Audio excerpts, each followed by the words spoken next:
रामायण की सबसे बड़ी सीख कि बुराई पर हमेशा अच्छाई की जीत होती है। जिस तरह माता सीता पर रावण ने बुरी नजर डाली और अंत में भगवान राम ने रावण को पराजित कर सीता को वापस पा लिया। कहानी का सारांश है कि बुराई कितनी भी शक्तिशाली या बड़ी क्यों ना हो, लेकिन वो अपनी अच्छी नीयत और गुणों के कारण सच्चाई की जीत होती है।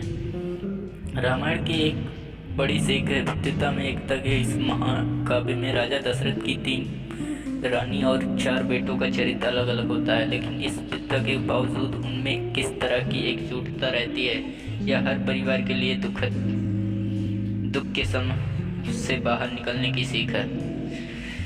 भाइयों का ऐसा प्यार जहां लालच, गुस्सा या विश्वासघात घर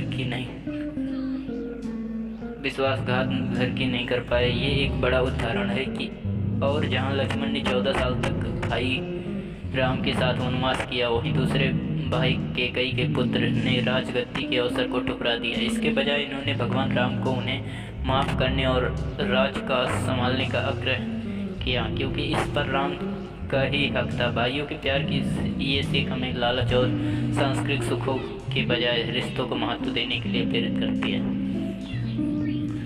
यह ग्रंथ हमें अच्छी संगति के महत्व को बताता है कि कई राम को अपने पुत्र राम से ज़्यादा चाहती थी, लेकिन दासी मंथरा की बुरी सोच और गलत बातों को आकर वह राम के लिए 14 वर्षों का वनवास मांग ली थी। इसीलिए हमें इस सीख से मिलती है कि हमें अच्छी संगति में ही रहना चाहिए, ताकि नकारात्मक हम पर हावी ना हो।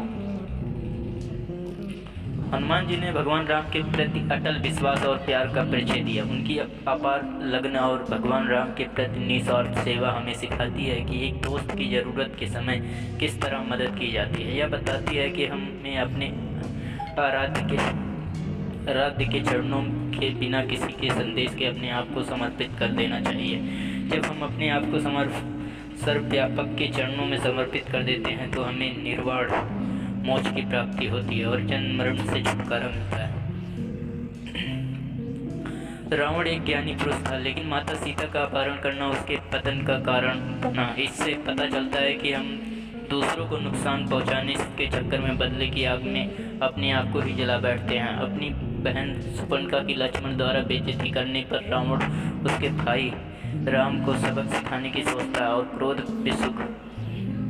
विश्वासघात और प्रतिशोध के खुद के जाल में खुद ही उलझ जाता है। इसीलिए हमें बदले में अहम और क्रोध के बजाय माफ करना ही स्वभाव अपनाना चाहिए।